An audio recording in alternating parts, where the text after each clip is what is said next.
Well, good morning, good afternoon, good evening, YouTube preppers. Prepping outside the box, I'm Josh, and like I said this morning in the GOAT, I want to touch a little bit on ammo penetration. So I'm not going to go super heavy into ballistics. Ballistics is a very large subject that even the basics of ballistics can be taught over weeks and weeks of courses, right? So we're not going into ballistics necessarily. We're just going to go into some ideas I think that need to be considered for current and, way down the line in SHTF, like I always do.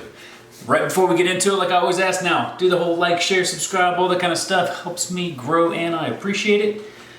But let's go ahead and jump into it. I'm going to be using my handy dandy notebook, right, for the notes and all this kind of stuff. So I might be looking down repeatedly trying to get back on track. I like to go on tangents sometimes, but I'm going to try to keep it short and sweet and give you the information like I usually try. So anyways, when thinking of this, we're going to split it into kind of two groups, right? We're going to split it into a frangible and penetration, right? We're just going to be simple like that, frangible and not, okay? So first off, just a point I want to get across. A lot of people, when they think of home defense, they think of shotguns, and good and bad. Just because it's a shotgun does not mean it's not going to be, not going to penetrate, right? And the idea that we're trying to get across is not having unwanted casualties and injuries and things like that. And that's why I bring this up for specifically in home defense and things like that. But unless you're doing like birdshot, which can still achieve the job you're trying to do, it's not like one shot and done, you go. I always say every bullet has a lawyer, so keep that in the back of your mind, right? I don't know individual laws for where you guys live. I'm just talking about it specifically in keeping you guys safe and secure. Anyways, shotguns are good and bad. It depends on if you know which ammo you're going to be using. There's a lot of different types of ammo out there. Birdshot, cool. You start using like single, double, triple aught buck, it's going to penetrate. It's going to penetrate several walls, right? For most houses, the way they're formed. Now, obviously, everything I'm going to be talking about depends on how your house is set up. I don't know, right? And how your house is set up is going to depend on what you want to use. Because maybe it's not going to matter if you live in some kind of a concrete jungle, right? But just keep in consideration. You live in the suburbs, you live in a home, things like that, apartment buildings, for the most part, kind of cheap ones. It'll penetrate, right? And you don't want to hurt somebody that not need be hurting, right? So anyways, keep that in the back of your mind. Shotgun's good, depending on the ammo used. Now, there are a lot of specialty rounds and things like that. You could have almost like nickel plates, like wafers almost with buckshot power and all, or buckshot powered and smaller pellets and stuff like that for buckshot. I'm sorry, the plates with birdshot, things like that. Anyways, there's combinations. There's a lot of different things out there. See what you like, see what you want to do. If you want something with a little more oomph and you're kind of teetering back and forth with the way your house is designed, right? So anyways, before I went on my tangent. All right, in this video I want to encourage you, the whole point is to use frangible ammunition, right? And I want you to use it, for one, because frangible ammo is designed for basically one reason, to break apart and disintegrate upon hitting a hard surface, right? Obviously, flesh is not a hard surface, but bone is. 2x4 studs, things like that. Things that can stop it on the way and help prevent overpenetration. Anyways, it could also break down enough to, be stopped. We're not going to get into the ballistics of it, but I want you to use this in consideration that you have a target, you don't have the rest of your house that you're wanting to destroy and the people in there, right? So take this in consideration. Look at your home, right? And like I said a second ago, depending on how it's built up, depends on what you want to use. But again, we are trying to stick with that. Find a highly frangible ammunition to use indoors. Now, I know for mine, all my family's upstairs, right? If something happens, I actually, I'm not completely practicing what I preach when I say highly frangible. I do have a frangible ammunition. It's going to overpenetrate in areas. I know where the family's at. We all have jobs. And if something was to happen, if we had an intruder at night or anything like that, I know my target, right? Rule number 5, I know my target, what lies in front and beyond it. So I'm taking that in consideration. And I've balanced the risk and rewards myself. You guys have to do the same. There was an FBI report in like 2009, and I know that's a long time ago, but it had some really good information on it, and it's been driving me insane because I would have had this video out about an hour ago, but I can't for the life of me figure out which hard drive I saved it on. Anyways, it was a great article, and it talked about them trying to decide what type of round they wanted for law enforcement to use, and the problem they had pre that time was civilian casualties, over-penetration, and hurting people that didn't need to be hurt when they were trying to, take down an assailant or whatever, take down a bad guy. So they went over this and they talked about a whole bunch of things, and a big part about this was finding a frangible enough ammunition that provided a large temporary cavity.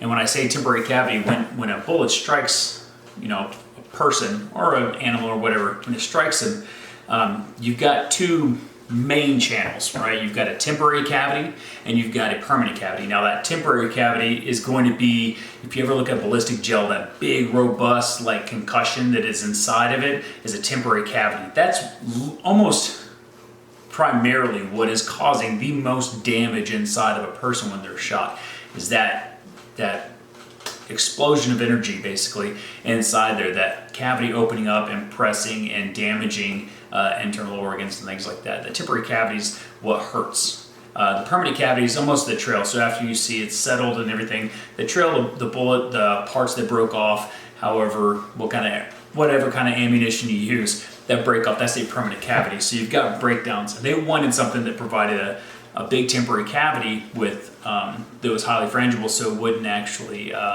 over-penetrate and hurt somebody. That's kind of what we're getting at right here. We still want to be able to protect ourselves. So when you're looking at ammunition for home defense, keep that in mind, keep it in consideration. You could sit there and blow the back out of a lot of things like hunting and stuff, but it doesn't mean that it's going to be beneficial in home, right? All right, so it's just the warm and fuzzy for inside the house. I wanted to get in the back of you guys' mind, highly frangible ammunition, and just for the safety and security of you and yours, right?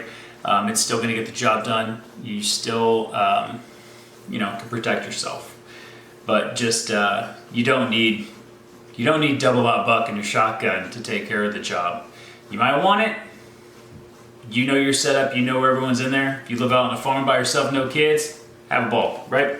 Anyways, so let's go deep into an SHTF situation, right? We're going to go on both sides. So I'm not against over-penetration. I'm just trying to make you consider different situations, cause for different things. And even on your rigs, on your guys' gear, not every single magazine has to be the same ammunition. You can have different mags for different jobs. Just know your location, know your setup, know how you have things positioned, right? Maybe in home you have mags that are loaded like that, and in your vehicle or somewhere else you have mags that are loaded, for a different purpose. Anyways, so let's think down the line, SHTF.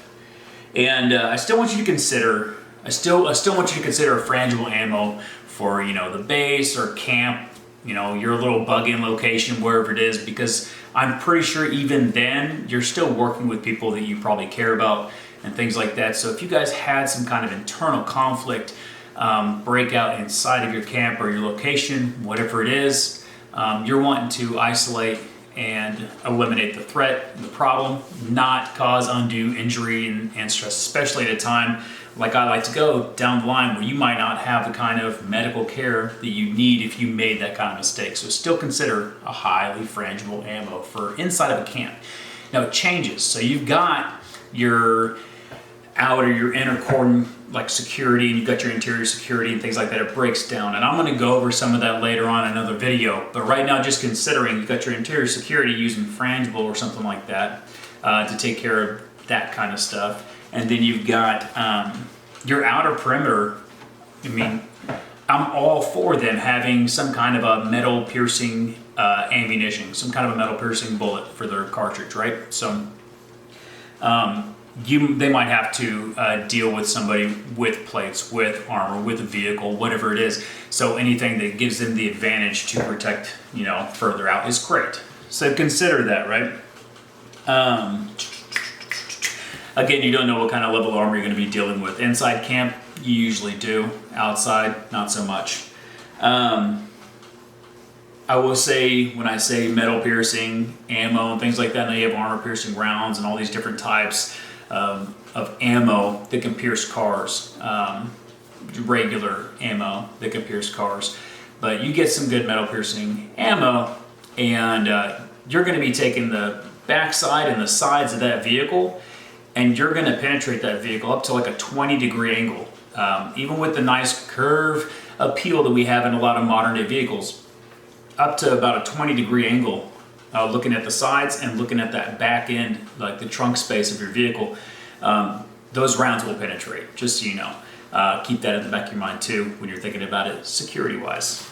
So anyways, again, I'll go back. You guys got to balance the risk and reward, right? Is it better to you live by yourself, no kids, on a farm, have something that's going to make sure that there is no getting up?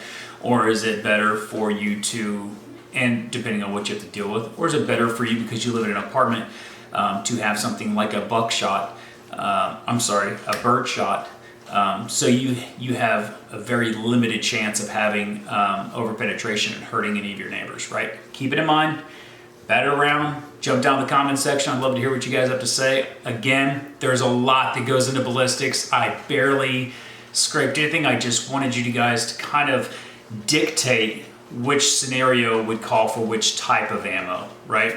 If you need any question, or if you have any questions about ammo or anything, I'm sure there's a lot of guys that follow. There's guys that do ballistic only videos and things like that. There's information all over the place.